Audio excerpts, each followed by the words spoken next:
আজ এতগুলো চাশনি পাতা দিয়ে লইটা শুটকি ভুনা করব। অন্যান্য হাজার শুটকির মধ্যে আমার কাছে কিন্তু লইটা শুটকিটা অনেক বেশি ভালো লাগে। আজকে এই শুটকি ভুনার জন্য আমি এখানে 4টার মতো লইটা শুটকিকে মাঝখান থেকে চিড়ে তারপর গোটা গোটা করে কেটে নিয়েছি। আর শুটকিগুলোকে এরকমভাবে কাটার পরে কিন্তু অবশ্যই ভালো করে ধুয়ে নেবেন।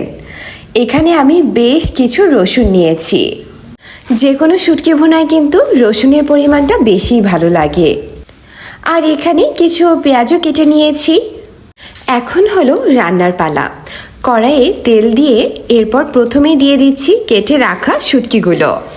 আমার মতো যারা শুটকির দিক দিয়ে একটু খুঁতখুঁতে তারা এরকম প্রথমে শুটকিগুলোকে তেল দিয়ে হালকা করে ভেজে নিতে পারেন, কিন্তু অবশ্যই খেয়াল রাখবেন বেশি ভাজা হয়ে গেলে কিন্তু শুটকিগুলো শক্ত হয়ে যাবে, তখন আবার সেটা ভালো লাগবে না খেতে। এখন আমি কেটে রাখা পেঁয়াজ আর রসুনগুলোকে দিয়ে দিচ্ছি। এরপর পর্যায়ক্রমে লবণ, মরিচ আর হালকা হলুদের গুঁড়ো দিয়ে দেব।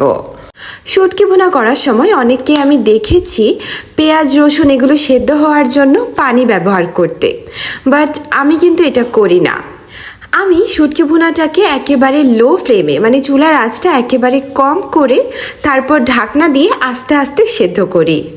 এতে পেঁয়াজ থেকে যে পানিটা ওঠে তাই দিয়ে কিন্তু একেবারে সুন্দর করে শুটকি ভুনাটা, মানে পেঁয়াজ শুটকি সব কিছু খুব ভালো করে সেদ্ধ হয়ে যায়। এখন আমি শুটকি ভুনায় দিয়ে দিচ্ছি চাশনি পাতা। শুটকি ভুনায় চাশনি পাতাটা খুবই দারুণ যায় আমার কাছে, মানে এর ফ্লেভারটা অনেক বেশি ভালো লাগে। চাশনি পাতাগুলো দেওয়ার পরও কিন্তু আমি কিছুটা সময়ের জন্য ঢাকনা দিয়ে চুলার ফ্লেমটা একেবারে লো করে রাখবো, যাতে সব কিছু একেবারে সুন্দরভাবে সেদ্ধ হয়ে যায়। এখন শুটকি ভুনাটা রান্না কখন কমপ্লিট হয়েছে সেটা বুঝবো যখন আমাদের শুটকি ভুনা থেকে তেল ছেড়ে দেবে। দেখতে পাচ্ছেন আমাদের শুটকি ভুনাটা একেবারে কিন্তু এখানে কমপ্লিট হয়ে আসছে। এই তো একেবারে রেডি আমার মজাদার লইটা শুটকি ভুনা।